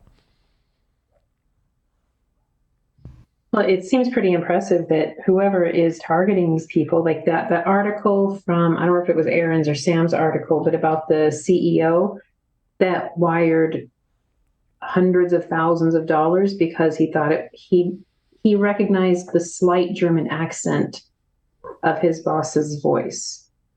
Yeah. In the fake. So he must have listened enough to go, oh, this is the same cadence or the way, this overall matches what my boss speaks like. And there are a number of free tools that are now even inputting emotion. Mm. And my thought would be if they're doing the speech-to-speech changers, if they're able to train and they're doing the speech-to-speech changers, then it seems like that would make a more natural flowing conversation than the text-to-speech. Yeah, I think that when we're talking about transferring money, the best defense is multiple levels of verification, right? Well, which yeah. I think this is kind of even up in the game even more. That if you got that voice message maybe, or even that conversation, you go, you know what? Before I transfer $1 million, I want to go and I want to call the person back. Yeah. Get them on the phone and just make sure, and then maybe validate their story in some other way before I go transferring money. I think to me, that's always been the best defense against business email compromise, or in this case, like if they use voice or other kind of technologies. But I think the scammers are onto that. They will tell you, I'm on a business trip. Yeah. I'm not at my home. I'm calling you from the golf course. I'm here with Bill Gates. We could make a deal right now, Right. Well, they're underscoring urgency. They're increasing their chances for success, but I think we equally need to up our game on the other side to validate those transfers. Yeah. I guess I'm kind of astounded how many people still fall for wire transfer things. You think in general you would pay attention that if somebody's asking you to wire something. So unless that's just part of their daily business, weird. But then I guess there are people who didn't come through like my generation of Craigslist scams. Yeah. Knowing that you don't wire anything. Well, I mean, in a business context, wiring money is how it's done. So that is in your question, like that is the normal course of business to transfer money is to wire it, right? But the organizations that have built up the greatest resilience to that is the multiple levels of verification, right? That could be In some cases, I've heard that's like a fax. Like before I do that, I need a fax, or I go back and I have to call the number that I have on file and talk to someone. And some people, I think it was G. Mark Hardy that was talking about this in their contracts. So like if you hire a contractor and you sign an agreement, the contractor says, this is my information for wire transfer. If that ever changes, like here's the procedure. Like you will never get this to me in email. If the wire transfer information changes, you need to call this, phone number and personally speak to me. But like and you also need to get an email from this. So he built in like multiple levels of authorization in case that would change. But also he verbally tells his clients like, look, I do business with this bank. You wire the money to this account, and like that's not going to change. Like I purposely like have that stable relationship and keep that stuff the same. So it's on both parties to, kind of negotiate that and agree on that and have that resilience to those kind of attacks. So it's very much like not a technological solution, even though technology on the other side is advancing. That reminds me of my number 13, where this guy, his company got ransomwared, and he was the system administrator. So he went in the email box and changed the Bitcoin address for the ransom payment to go to him. Oh, that's a pretty good scam. And then recommended that his company pay the ransom. Like, oh. Yes, he then sent in a bunch of scary emails. You better pay up. We're going to dump it. You better pay it right now. Then he got caught. Now he's going to prison. But it seemed like a pretty good scam. How did he get caught though? I mean, he didn't wipe the data on his home devices. They suspected him. They seized his devices, and he had incompetently wiped it. So they recovered it with data recovery. So I guess he wasn't so smart about hardware security. Right. Good Lord. I love humans at times. Just the ingenuity to think up something like that. That's yeah. But they often, most criminals that we've all seen in the probably ridiculous documentaries that we watch, right, on crime, they mess up somewhere, right? Oh yeah. Well, we only hear about the ones that mess up. The same thing with students who cheat. It's true. I only know there's dumb cheaters. There could be smart cheaters, and I wouldn't know. Mm-hmm. It's very true. Well, and we also only find out when they get greedy enough. Yeah. And then more eyeballs come on. Yeah, they usually do. They usually get greedy enough. It's the ones that fly under the radar that are most concerning. But usually greed takes over. It's human nature for greed, take over. Well, if you had enough self-control to stop, then you wouldn't be committing these crimes anyway. Mm. True. Very true. Yeah, you're right. My story number 18, remote updates on motherboards could lead to brick servers. This is research that I've been following since the beginning of the year, around the time I was presenting at ShmooCon. So my ShmooCon presentation this year was about permanently bricking your computer. And like literally the research paper that fueled this talk, I'm like 99% positive it's the very same research paper, if not 100% positive. It's the same research paper that was presented at Black Hat Asia recently. They published this paper actually in January, like days before I was going to give a presentation on ShmooCon about permanently bricking stuff. So I had to scramble to add the slide because I'm like, this is a really amazing example. And it turns out it's the same researchers that presented about Plundervault. What was it called, John? Plundervault. Plundervault was the Intel SGX compromise or bypass that had to do with undervolting. It was undervolting that allowed them to escape out of the Intel SGX, which is like basically protected memory regions on Intel platforms. But they did they call it overvolt? Well, they called it PM fault. But it's basically overvolting, and overvolting, I should say, allows you to permanently cause damage to the motherboard, essentially, right? This is like Stuxnet. It physically breaks the stuff. This is physically breaking the stuff, and very much like Stuxnet, well, it required physical access to get the malware on there in the first place, right? Put that aside. So the undervolting that allowed SGX, I think, was required physical access, but they advanced their attack where it doesn't require physical access. Now, it does require that you have to be able to write new firmware to the BMC. So the baseboard management controller on this system, from what I've read, like, you have to be able to write new firmware to that to affect the code inside of there that then gives you, because I've read some of this research paper, it gives you access to the power management bus that you can then overvolt that and basically short out or permanently brick the computer remotely. Now, you also, go back to the beginning of that, you have to be able to write to the BMC firmware. And that's just not universally possible on every single server in existence. You likely, in my experience, you likely need to exploit a vulnerability that gives you the privileges to be able to write new firmware. Like, oftentimes in BMCs, you don't have the ability to remotely read that firmware.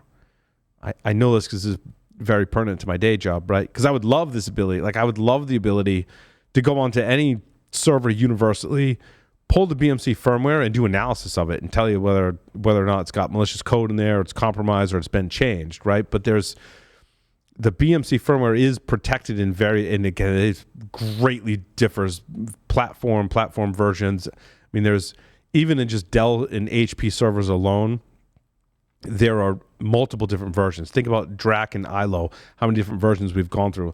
Like, they're all implemented differently. IBM uses a different subsystem. Some of them use what's the open source one? There's a OpenBMC. OpenBMC is the open source one. A lot of server vendors will use the open source one or customize it for their own needs. So, like, it's not a level playing field. Like, there's all kinds of different things that would lead to this, right? But if you can write that firmware, the thing about the BMC, and we were talking about Nico Weissman with this, who did research on this years ago, and our team at Eclipsium actually does research on this today as well. But it's like it's embedded inside the computer hardware. It has direct access to all of the hardware within your system. It's not just a little IoT device that's inside your server. I mean, it is, but it's like directly hardwired into all of the subsystems within your server. So given that level of access, sure, if you can manipulate the firmware and how that works, get the power management bus, you can break the server. This is totally true. And I validated this with other researchers, both inside and outside my day job company, right? Like, this is totally possible. They show an example of it, right? I don't know how ubiquitous it is. Like, I don't know how far reaching it extends, but there are certainly cases where this is possible. And it's because that BMC is, like, really super embedded in all, like, it has direct access to memory, CPU, the various buses, power management bus, all that stuff, because it has to allow remote access to be able to rebuild things and monitor hardware. So what I thought was interesting too is I didn't realize they published a bunch of code to GitHub that allows you to test all of this stuff. Now, I want to put a warning out there, and they have a warning on their GitHub too. Like, I am not suggesting that you test this code on any hardware that you own or on any hardware that you don't own. Like, do not do this. But if you are in a controlled environment and you have permission and you're willing to take the risk that your hardware is going to be inoperable after you test this particular code, I would be really interested in your results. Like, you just contact me. I'm super interested in this research. But huge warning label on this. I linked to the GitHub in the show notes. Huge warning label on this. This software is purposely designed to permanently brick your computer or server. So, like, take that into consideration before you run it. I am not telling you to run this on your system. And that's not what I'm saying. I'm saying if you do, contact me because I want to know what your results are. So this is like the tick challenge where you climb up the boxes that are going to fall out from under you and stuff. Yeah. It's very risky. I was in a hacking class in 2018, and the instructor had handed out a USB killer, and at least 3 times it said, please don't plug it in, please don't plug it in, please don't plug it in. And even while he was saying it, something went bang, and of course somebody had already banged it into the USB port of the tower right in front of them. It's like, people will do this stuff. They will. We covered, excuse me, another one on ASW 235. There was something sort of similar in the AMD Ryzens when connected to a MSI BIOS. Yep. Where they weren't really putting much, if any, security around the API into controlling the voltage levels of that CPU. So in particular, they had a Windows interface where you could go in and change and like overclock and do things like that. So you didn't need access to the out of band. But while the drop down on the Windows on the Windows interface only had like the proper voltages. A miscreant out there figured out that they could actually specify other voltage levels and make a call, I think, into a DLL and actually just fry the machine that way too. So, yeah, it's a little better than what were we talking about? The network engineers and the good people on the UIs for the web interfaces on the network devices, but still, this type of thing could probably have a little more AppSec around it, I guess. Well, also, John, to your point, I think developers in general, in my experience, also having, being a developer myself, I mean, I have the luxury of having insight into all the maliciousness and that kind of natural sense of me putting on my evil hat. But most developers don't have that. And like so many times we see this in an example, you go to a developer and you're like, well, I can hack the thing this way. And their response is, why would you do that? Because they're just not considering that people would step that far outside the bounds of what they designed to do something malicious. And I totally think this is the case when we talk about hardware, firmware design in these particular cases, is that the engineers were like, well, why would someone ever want to put more voltage on this than it needs? That would be bad. Like, totally discounting that there are malicious actors that want to cause harm and would do that. It would step that far outside the bounds of normal operating procedures and steps. Well, one of the things we like to talk about is communication, right? Because a lot of InfoSec and AppSec and NetworkSec, all these things is communication, from the security guy to whoever else we're trying to get to do something. And then put on top of that empathy. So me thinking about this from like with a manager point of view, or even a developer point of view, right? They've probably got a deadline. Someone said we have to get this feature up by this date. We've got this new thing going on. And I can guarantee you that list of things, it might have like a checkbox for security, but it doesn't say, okay, run it through a static analysis, do a, run some fuzz tests on it. There's all these great tools out there. I'm guessing that pretty much none of them are being run. But yeah, it requires, as you said, someone to realize, hey, there's idiots like us who are going to try and see what happens when we do something like this on someone else's machine. And then how do you protect against that? What's interesting, and I think is a challenge pretty much across the board, in having interviewed people on both sides of the fence, right? And quite a few people, I've had the luxury of interviewing quite a few people on the attack side. They're attacking hardware and firmware, and people like Vince Zimmer that are on the defense side of it, on the hardware and firmware side. One of the frustrating things that I gleaned from interviewing several people in this area is that hardware engineers will build in all of the features, or many of the features you need to have a very secure system. Software engineers and firmware engineers don't necessarily implement all of those features or implement all of them correctly.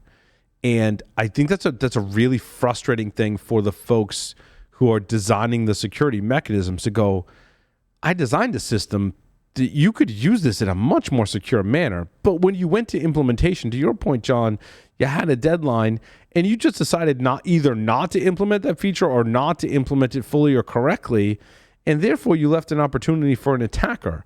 And so there's a lot of frustration that it's not that we don't design things that are inherently secure, because I think there's a lot of technologies that, Intel has put out some really great security technologies. I've had the privilege of speaking to at least 2 people from Intel on below the surface, right?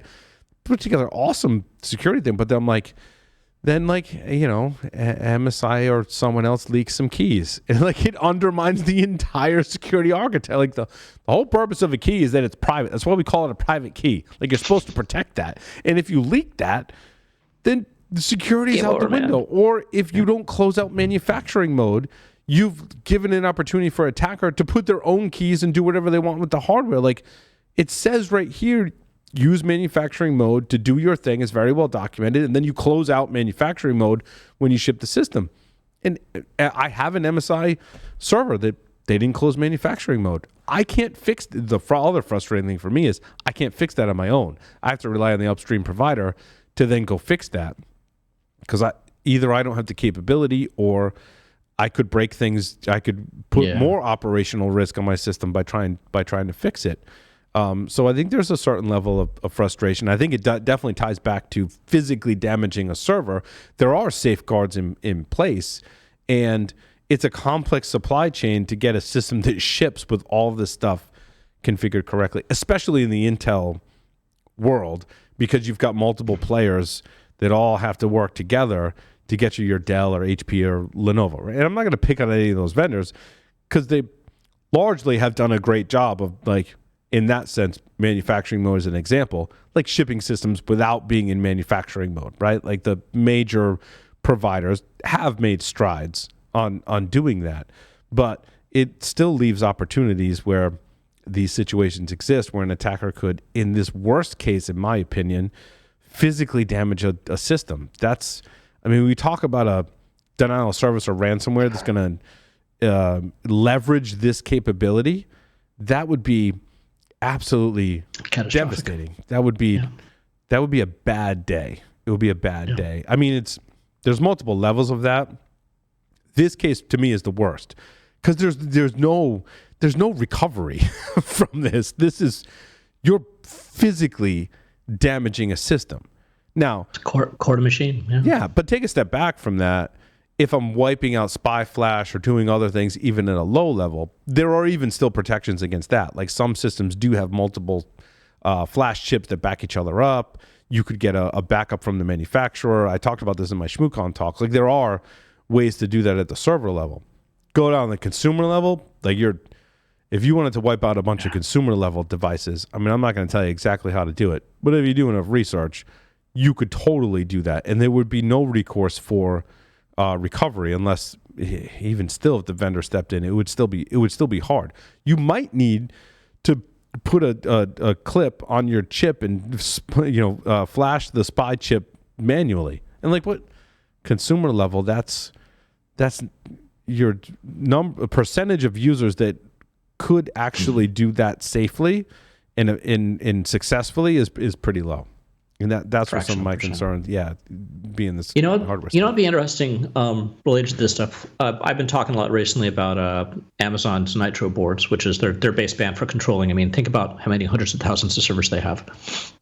I know it's in the news this week. Google's, I think they're calling it the infrastructure processor. So they got something similar, and I'm sure Azure does too. But basically, how do those hyperscalers handle a problem like this? You can think about that. There's how they do updates and stuff like that. That's one thing, but and there's a few good talks out there on the Nitro stuff from reInvent.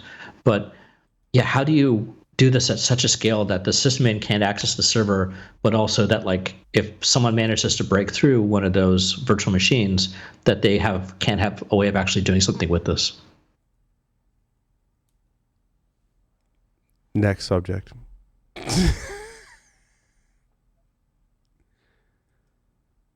What were we talking about? We were on, how do we go down that? That was talking about the overvolting of the CPU. Yeah. I'd be curious to see it. So, but Supermicro is one of the vendors they tested in this, and Supermicro is working on firmware updates or has pushed firmware updates to prevent this, which now we got to be proactive, right? Now we've evangelized the threat a little bit, right? I don't think it's gotten a huge amount of press, but it's out there. And the fix is to push out a firmware update. But as we know, that carries operational risk, that carries with it the kind of stigma of, is it an area I'm looking at? But super important to protect your infrastructure. It doesn't, you could be an SMB, you can be an enterprise, you can be a hyperscaler, you can be a cloud provider. Like, firmware updates are important because of threats, like this. And still, these kind of firmware updates, I think, take a back seat to, like, crap, I got to deal with Log4j or whatever the, latest vulnerability is, or whatever. It's hard enough to get someone to change the BMC password, not alone do a firmware update on it. Well, that's my recommendation with BMC, because I've done some presentations with some coworkers on BMC stuff, right? And one of my things that I harp on is, if you've got hardware that you're deploying, right? Like, if you're deploying the cloud, like, great. But if you're the cloud provider, you still get different cloud providers have a different take on how they're doing, this particular. Typically, it's homegrown and home rolled. Like, whatever it is, you gotta be able to push out those firmware updates to that infrastructure to protect yourself.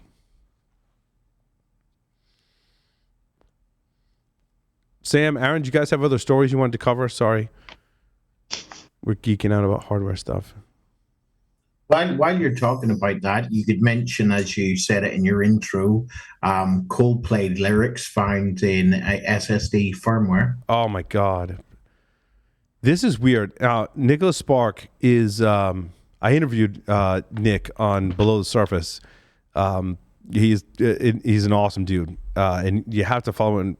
I don't know if his blog is referenced in here, but Nick has a blog that I follow where he talks about various, mostly firmware related things. And as Nick will do, he's working with firmware and helping, trying to secure reverse engineering it. And he was reverse engineering some firmware. And inside the firmware, for reasons that we don't know, and apparently this is on Tom's hardware, and it was a Kingston device, and we still don't have like confirmation or validation of why this was the case. Inside of the firmware, there's a whole blob of data that is the lyrics to a Coldplay song, The Scientist. And there's a full, hex dump that shows it, and actually instructions on how to go get this file, what file to load in the hex editor, so you can go look at it yourself. So this has been validated, independent of Nick. This has been validated. Although, I trust Nick. If he says it's there, it's totally there.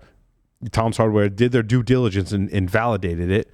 And the video is probably the only thing more disturbing than random song lyrics. And if you watch the music video, it's kind of weird.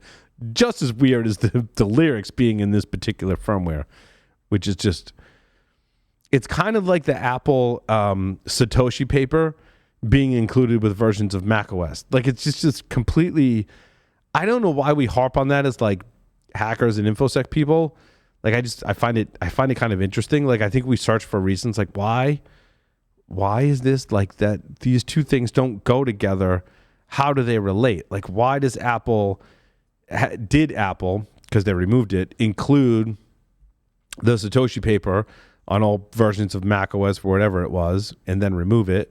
Like, why does Kingston have inside of its binary blob somewhere Coldplay lyrics? Like, just weird stuff. Is it just as basic as we love Easter eggs and we want to put Easter eggs anywhere we can? I think so. The article mentions it could be like test data. Like, they just needed to fill some I don't know why you would need to fill data in this particular so Bleeping Computer suggested that it's as a sample data for testing, but I don't know. Yeah. So it's not like a covert channel to wake up a Russian sleeper cell to put a hoax explosion at the Pentagon then. I mean, I like your tinfoil hat conspiracy theories, Aaron. I really do. It reminds me of that Daniel Suarez book, Damon, right, where he put he had this like AI kind of software that he wrote that would monitor the news feed so that when he died, it would take over and like do all this stuff and learn and be a sentient kind of thing. That's the whole premise of that book that I read years ago, which is still, you would still enjoy it if you read it today. It's an awesome book. Definitely have a look at it. So maybe cool. if someone passes away that did this whole thing, like everyone's playlist, all of a sudden all we get is Coldplay. That sounds horrid. So it'd be a bad time. I hate Coldplay. It reminds me also of when Apple stuck U2 on all our devices. Yeah, yep. Could be a bad day. Would this be copyright violation? That's a good question. Probably. I think Coldplay is suing Kingston right now. I mean, why not? I don't know what that has to do with security, but again, we just get enamored with these things.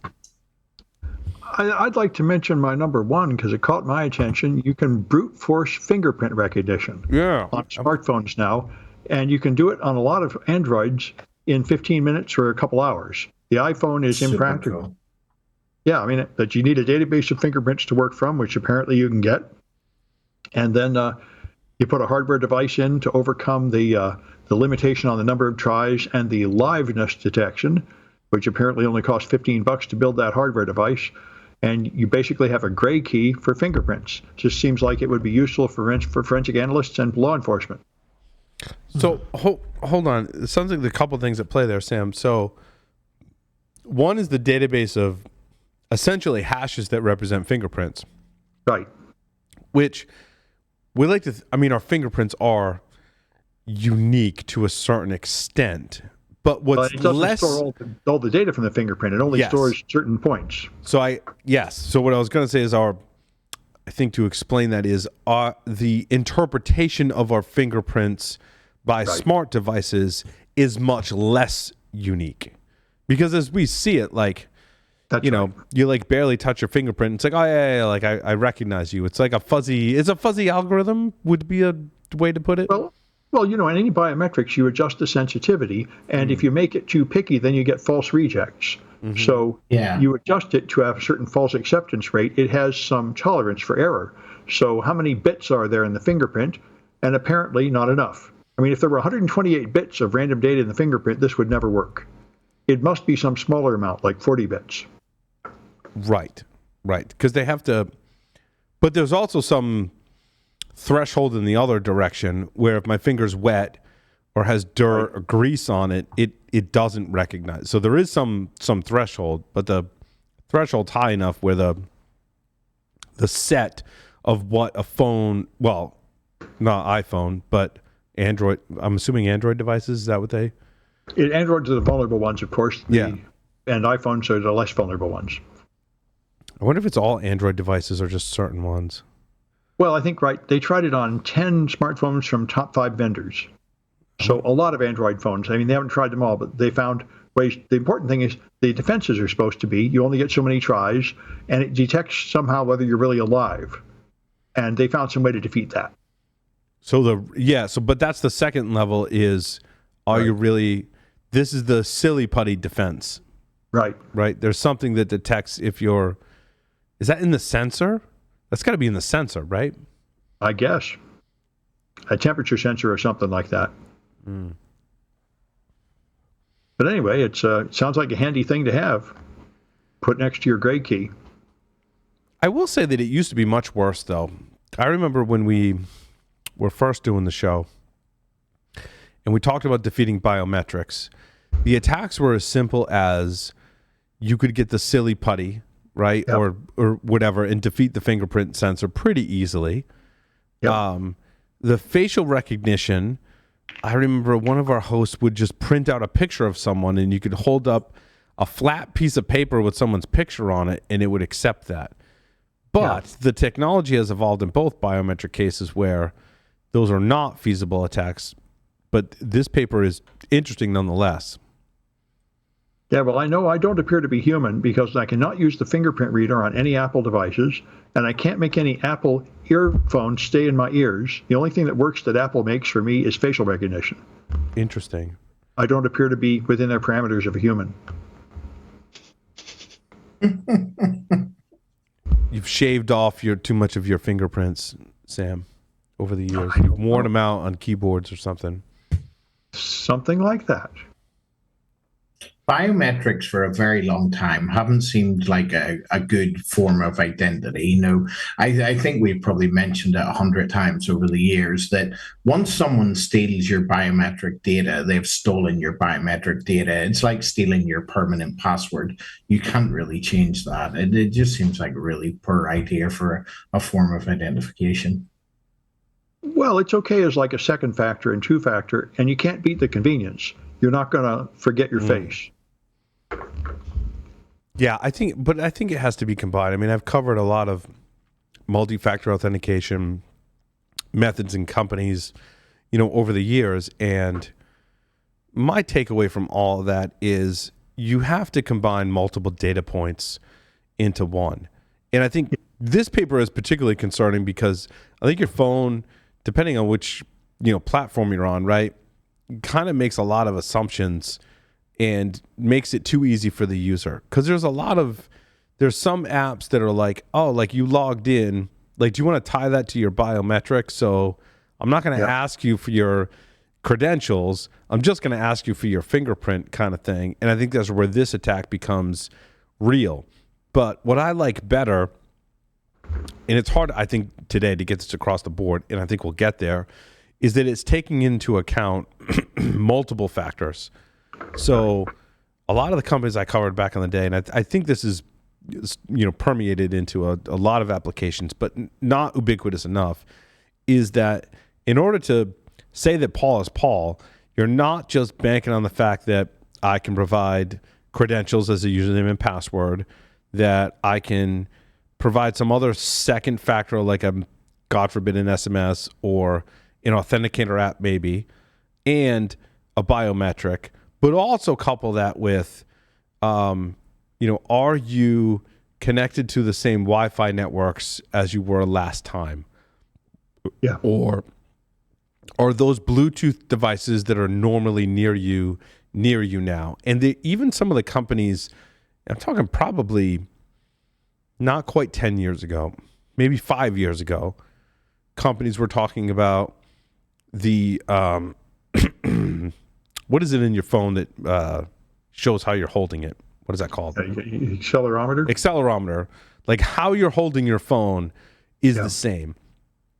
And that's where I like all of this authentication stuff that takes like even it's not every single thing, because it's environmental dependent. Like if you're connected to the same Wi-Fi network that you were for the past 100 logins, well, I need to verify all that other stuff. But if you're coming from another Wi-Fi network, like, are you paired to the same headphones? Not in your case, Sam, because they fall out, right? But like, is the same Bluetooth devices nearby? Yeah. Are you holding your phone in the same way?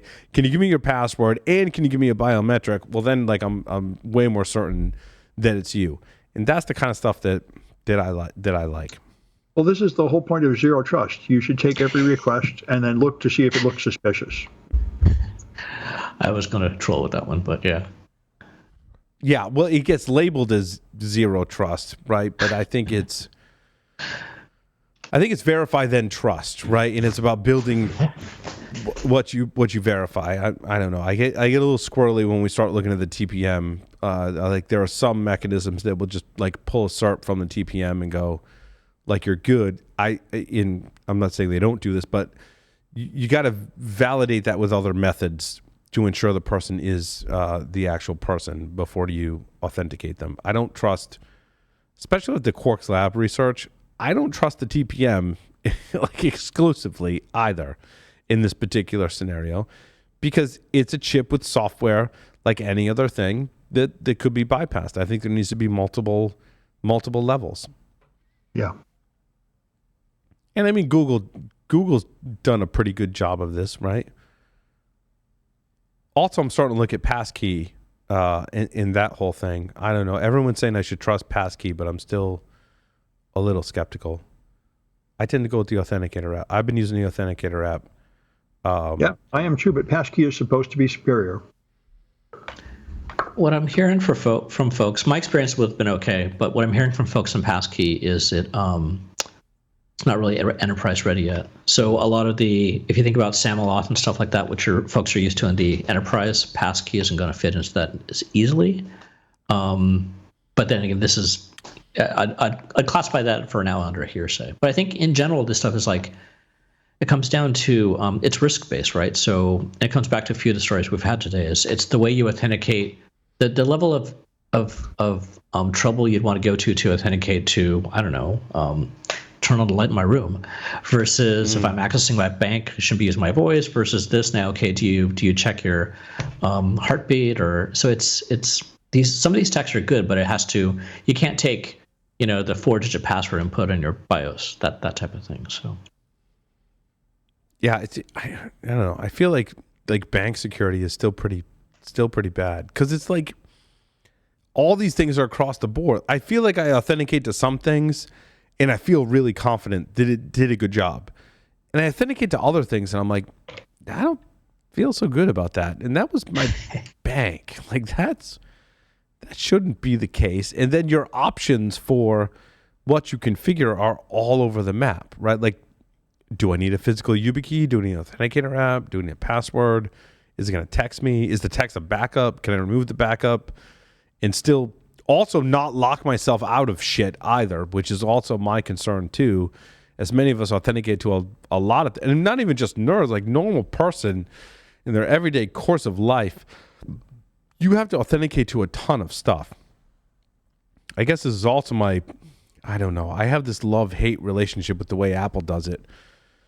Apple's got like this really, really super secure, which is almost un-Apple-esque of them with their Apple ID. But it's also very unusable. And that could also be that I'm out of the Apple ecosystem to a large extent, where I just have one iPad with my Apple ID, and I feel like Apple punishes me for that because I don't have an iPhone, I don't have a Mac. So it's less usable for me. But I've talked to, friends and family that are like, I'm locked out of my Apple account. And I'm like, oh, man, wish I could help you. But like, you're kind of screwed. Like it's really, it's good and it's bad, right? Like I appreciate that level of security, but it seems like they've taken the extreme level of security for your Apple ID that impedes on its usability, which is very un-Apple-like. Is that, John, are you in the Apple ecosystem wholly? I have drank that Kool-Aid and I love the flavor of it. Yeah. It's so I don't use Apple Auth for very many things, or I don't store passwords in there just because I've got my own ways of doing that. I want to be cross-platform, but it is quite nice. Like it's, if someone steals my device, I can wipe it remotely. Yep. You can track things. It has its ups and downs. I've, for my own purposes, I've read the white papers on the Apple TPM and stuff like that, and I'm satisfied with what they're doing. And like most of us, right? I've got some sensitive data on that device, so I sort of care about how that's done. Yeah, Zeno Kova talked about that in a Below the Surface episode. He used to work for Apple and talked about the boot process. I'm totally confident in that. I think some of my nitpicks and frustrations are with the like family sharing plan, because I got to protect my kids, and that gets so. If I do nothing, I could incur thousands of dollars of charges if I'm not monitoring my kids. I feel like there's no middle ground. The like extreme of that is I'm monitoring my kids, and then like they can't do anything. Like they need to. He's like, my son's like, I need to install an app. I'm like, well, I'm like, sorry, like, dude, that's like you need to file a ticket. Like there needs to be a process for that. We need to validate that. I got to enter my password. It's got to send a message to my iPad. Then I got to text authenticate. And then like, maybe you might get your app. I don't know. But I'm like, I'm not backing out on my security level on that, because the alternative is if I just disable that stuff like I did in the past, I feel like there's some shady things happening in the Apple Store where they could incur a lot of charges. which happened, and I was on the phone with Apple. I do have to give Apple credit. When I was on the phone with Apple, I talked to an actual person that actually knew what they were talking about and like really worked with me and escalated me to the next level. And like, I said this on the podcast before, John, you weren't on the show, but I was like, I wanted to call this person back and just talk to them. They were so nice. That's how nice they were at Apple support. I forget her name, but I was like, can I just call you tomorrow and we can just chit chat? Like, that's how nice she was. So like that is a plus side, but like the downside is like, it can be really draconian in the level of security.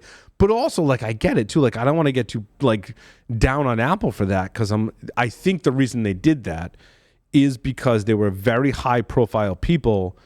I think it was Paris Hilton or something like that back in the day. Like, there's been some very high profile people that had their accounts taken over. So they took a very hard stance on security at Apple, which again, kind of that security and convenience thing plays off of each other. That was a whole, if I remember right, it was called the Fappening. There was the FAP. Yeah, there was multiple events of like really bad things happening, and Apple took that stand. I mean, talking to Zeno Kova, right, and Corey Kallenberg, they bought Legbacore, and two of the research, Corey and Zeno, founded Legbacore, and were on the forefront of firmware and boot process security research, and worked for Apple for years and contributed and designed a lot of the stuff that's happening on the M1 and M2. And Zeno can only talk about what's public.